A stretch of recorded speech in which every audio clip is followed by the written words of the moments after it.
Salam əziz şagirdlər və fizikanı öyrənmək istəyənlər. Bugünkü dərsimizdə biz sizinlə 8-ci sinif fizika dərsliyindən olan əvəzləyici qüvvə anlayışı ilə tanış olaq. Gəlin başlayaq. Növbəti slaydda deyilir ki, böyük yük gəmisi suyun səthində sükunətdədir. Gəmiyə ağırlıq və Arximed qüvvəsi təsir etdiyi halda onun sükunətdə qalmasının səbəbi nədir? Biz bilirik ki, gəmi suda hərəkət edərkən ağırlıq qüvvəsi təsir edə bilər. Ağırlıq qüvvəsi adətən aşağıya doğru yönəlir. Burada biz də yaza bilərik ağırlıq qüvvəsini. Yuxarıya doğru da suyun qaldırıcı qüvvəsi, Arximed qüvvəsi təsir edir. Əgər gəmi tarazlıqdadırsa və yaxud sükunətdədirsə, bu onu göstərir ki, şaquli istiqaməti təsir edən qüvvələr qiymətcə bərabərdir, istiqamətcə əksdir. Ona görə də bir-birlərini tarazlaşdırırlar. Bu haqda geniş məlumatı növbəti slaydlarda əldə edəcəyik. Ümumiyyətlə, cismə eyni zamanda tətbiq olunan bir neçə qüvvənin təsiri qədər təsir göstərən bir qüvvə əvəzləyici qüvvədir. Əvəzləyici qüvvə F şəklində qeyd olunur və vektorial kəmiyyətdir. Cismə eyni zamanda müxtəlif istiqamətli qüvvələr təsir edə bilər. Tutalım ki, təyyarənin hərəkətinə baxsaq, təyyarənin mühərrikinin dartı qüvvəsi, qaldırıcı qüvvə, ağırlıq qüvvəsi, havanın müqavimət qüvvəsi göstərir. Həmçinin baxın, gəmidə də ağırlıq qüvvəsi, Arximed qüvvəsi, dartı qüvvəsi, sürtünmə qüvvəsi, havanın müqavimət qüvvəsi. Baxın, burada da maşında da bir neçə qüvvələr var. Reaksiya qüvvəsi var, ağırlıq qüvvəsi var, dartı qüvvəsi var, havanın müqavimət qüvvəsi var, sürtünmə, çünki yerlə səth arasında yaranan qüvvə. Buradan belə çıxırıq ki, əgər bir cismin necə hərəkət etdiyini təsvir etmək üçün mütləq cismə təsir edən qüvvələr müəyyən olmalıdır. O qüvvələr üçün diaqram çəkilməlidir. Əgər bizdə şəkildə görürsünüz ki, kitab masa üzərindədir. Burada əgər cismə iki qüvvəni göstərsə, ağırlıq və reaksiya qüvvəsini də göstərə bilərik. Ağırlıq aşağıya doğru yönəlir, reaksiya qüvvəsi yuxarıya doğru yönəlir. Və bu qüvvələrin əgər qiymətləri bərabərdirsə, bu zaman biz deyə bilərik ki, həmin cisim sükunətdə qalacaq. Əvəzləyici qüvvəsi sıfıra bərabər olan qüvvələr tarazlaşmış qüvvələrdir. Məsələn, sükunətdə olan gəmiyə təsir edən ağırlıq qüvvəsi və Arximed qüvvəsi qiymətcə bərabər, istiqamətcə əksdir. Bu zaman onların əvəzləyicisi sıfıra bərabər olacaq. Ümumiyyətlə, qüvvələrin əvəzləyicisi necə tapılır? Əgər bir cismə eyni istiqamətdə qüvvələr təsir göstərərsə, bu zaman əvəzləyici qüvvə bu qüvvələrin cəminə bərabər olacaq. Yəni, toplayacağıq həmin qüvvələr və sonda istiqamət də həmin istiqamətə doğru olacaq. Baxın, burada da göstərilir. Əgər qüvvələr müxtəlif istiqamətlərdə yönələrsə, bu zaman yekun qüvvə, yəni əvəzləyici qüvvə böyük qüvvə ilə kiçik qüvvənin fərqinə bərabər olacaq. İstiqamət də böyük qüvvə istiqamətində olacaqdır. Baxın, müxtəlif tapşırıqlar şəklində sizə verilib. 2-dən biri çıxırıq. Əgər eyni istiqaməti toplayırıq, 2 ilə 1-i toplayıb 3 Newton yazırıq. Müxtəlif istiqamətdə isə 3-dən 2-ni çıxıb 1 Newton yazırıq. Şəkildə təsvir olunmuş şkafa şaquli istiqamətə təsir edən ağırlıq və reaksiya qüvvələrinin əvəzləyicisi sıfıra bərabərdir. Üfüqi istiqamətdə qüvvələrin əvəzləyicisi isə sıfırdan fərqlidir və əvəzləyici sıfırdan fərqli olan qüvvələr tarazlaşmamış qüvvələr deyilir. Buradan belə nəticəyə gəlirik ki, cismi digər cisimlər təsir etmirsə, bu sürətini dəyişmir. Cismin sürəti yalnız ona başqa cisimlər təsir etdikdə dəyişir.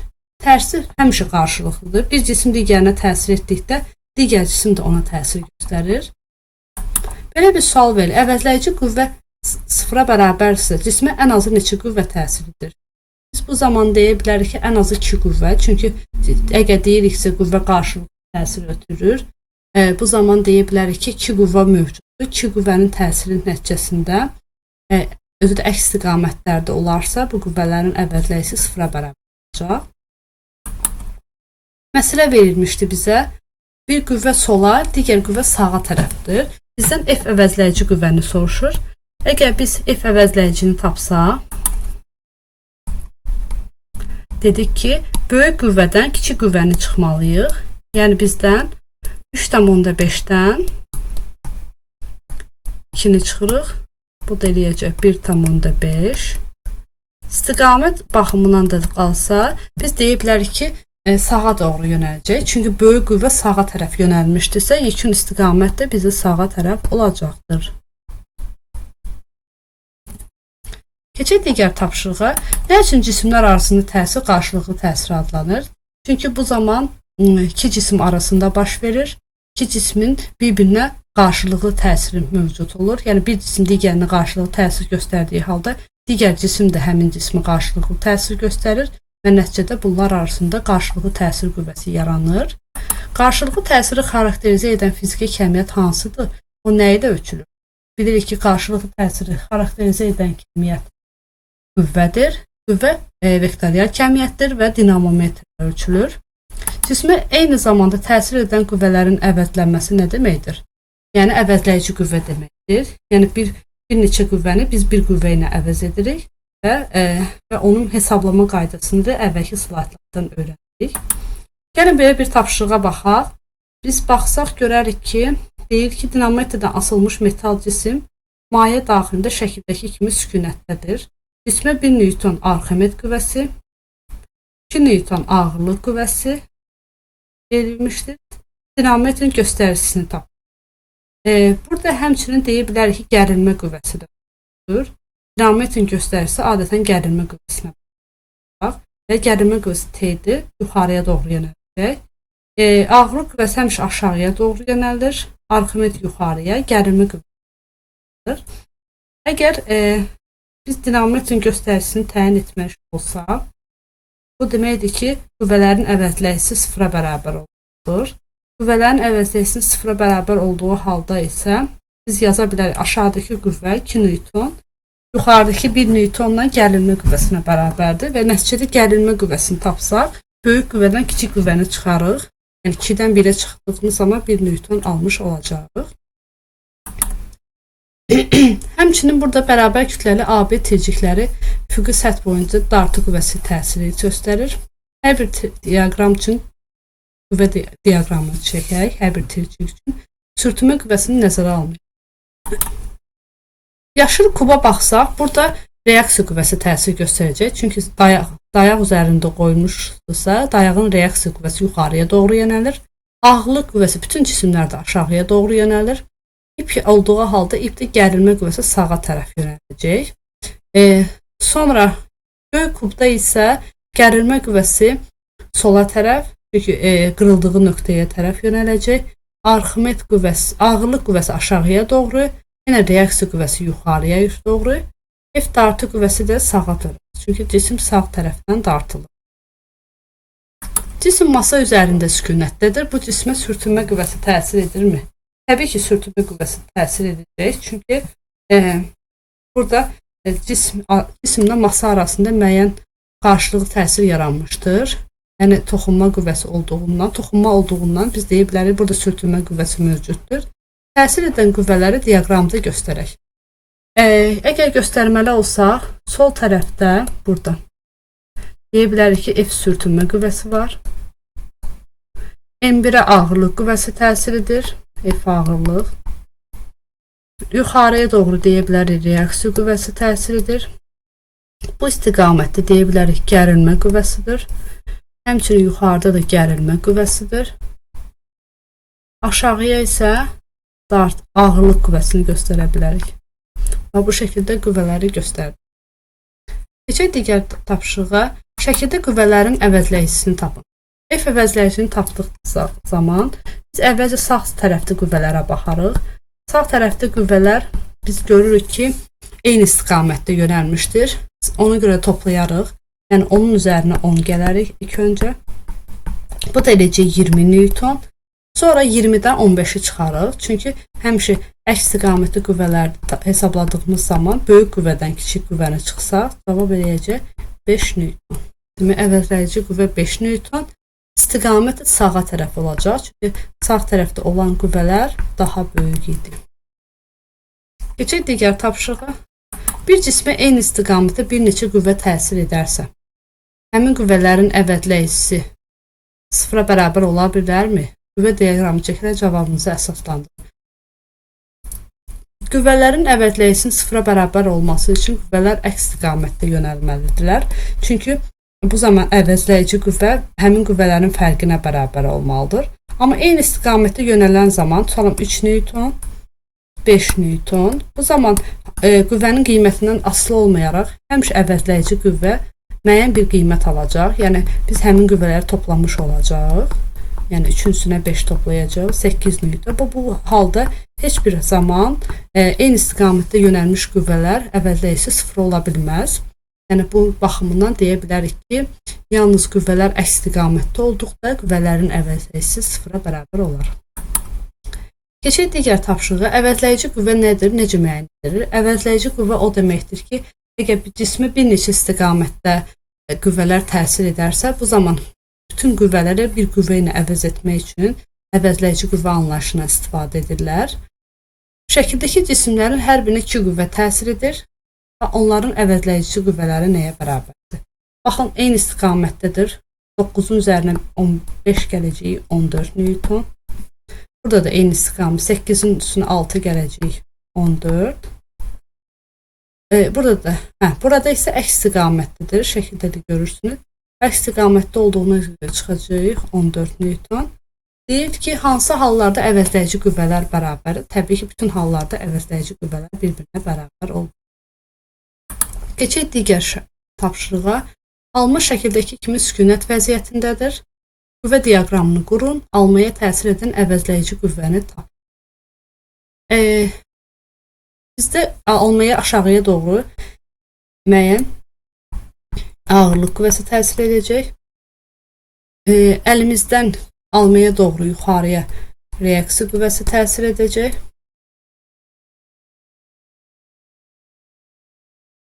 Əgər cisim sükunətdədirsə, deyə bilərik ki, burada həmçinin sükunət sürtünmə qüvvəsi də yarana bilər. Cismin əlimizlə alma arasında bu şəkildə götürə bilərik. Əgər bizə deyilir ki, alma şəkildəki kimi sükunət vəziyyətindədir, bu zaman buradakı əvəzləyici qüvvə şaquli istiqamətdə baxsaq, deyə bilərik ki, qüvvələrin əvəzləyicisi sıfıra bərabərdir. Çünki sükunətdə olduğu zaman qüvvələrin əvəzləyicisi sıfıra bərabər olur. Yəni, burada reaksiya qüvvəsi ağırlıq qüvvəsinə bərabər olacaq. Bu şəkildə yazılır. Keçək digər tapşırığa. Cismə təsir edən qüvvələrin əvəzləyicisi sıfıra bərabərdir. Qüvvə diaqramını çəkin, şəkildə təsvir olunmuş qüvvəni diaqramda göstərin. Əgər bizdə sol tərəfdə 2 qüvvə varsa, onların cəmi 18 Newtondur. Demişdik ki, eyni istiqamətli qüvvələr 18 Newtondur. Əgər qüvvələrin əvəzləyicisi sıfıra bərabərdirsə, bu onu göstərir ki, sağ tərəfdə də bizdə 18 Newtondur. Və nəticədə yükün əvəzləyici qüvvə sıfıra bərabərdir. Keçək digər tapşırığa. Bizdə soruşulur ki, dinamometrdən asılmış cisim suyun daxilində sükunətdədir.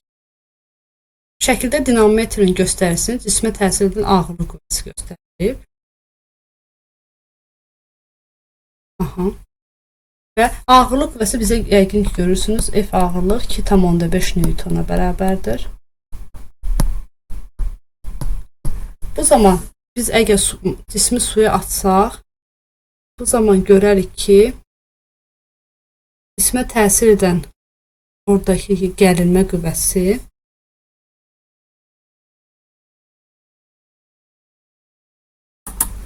dinamometrin göstərisinə baxsaq, dinamometrin göstərisi görə bilərik ki, 2,5 Newtondur.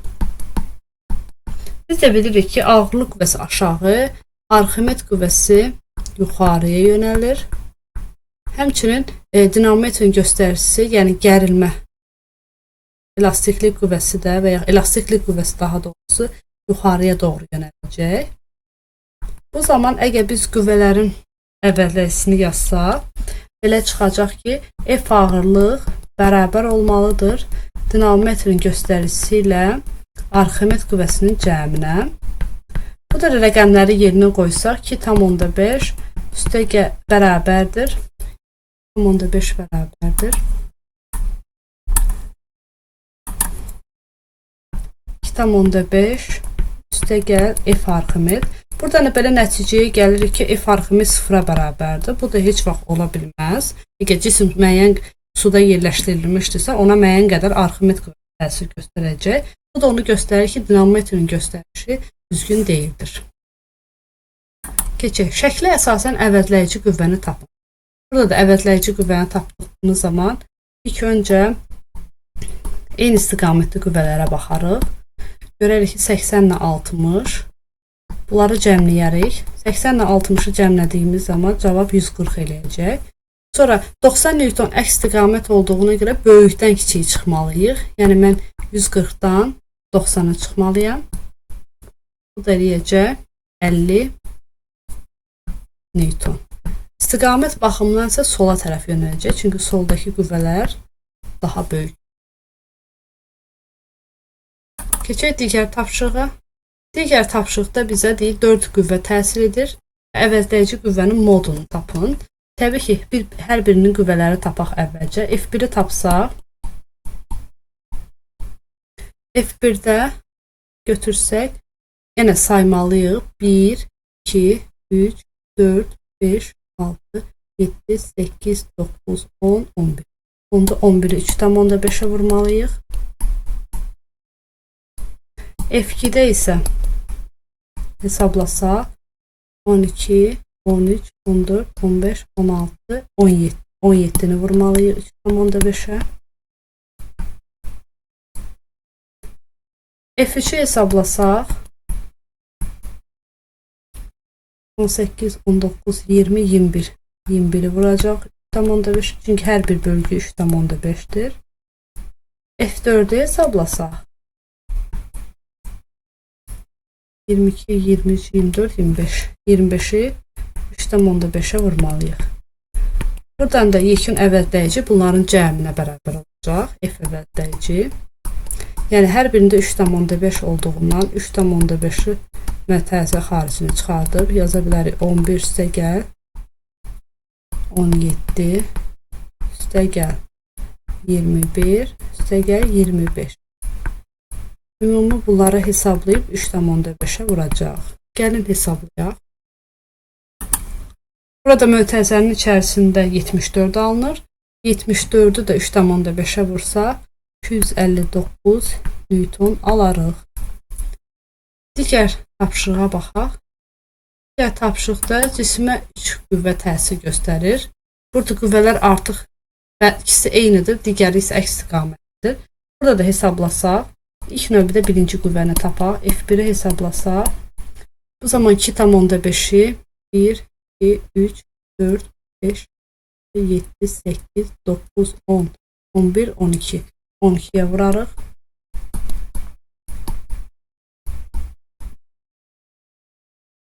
F2-ni hesablasaq 1, 2, 3, 4, 5, 6-nı vurarıq 2,5-ə. F3-ü hesablasaq 7, 8, 9, 10. 10-u vurarıq 2,5-ə. Burada əgər F2 ilə F3 eyni istiqamətdədirsə, əvvəlcə onları toplayarıq F əvəzləyici kimi. Yəni 6 vurulsun 2,5 ilə 10 vurulsun 2,5. Yəni 6-nın üzərinə 10 gələrik. Sonra çıxarıq 12 vurulsun 2,5-i. Yəni biz burada elə bil ki 16 vurulsun 2,5-dən çıxacaq 12 vurulsun 2,5. Orada da 2,5 ortaq vurur çıxarsa 16 çıxılsın 12. 4-ü də 2,5 vursa 10 alınır. Burada cavab 10 Newton alınacaq. İstiqamət baxımından da baxsaq, görərik ki, sol tərəfdəki təsir edən qüvvələr daha böyükdür. Ona görə də biz bunu deyə bilərik ki, sola tərəf.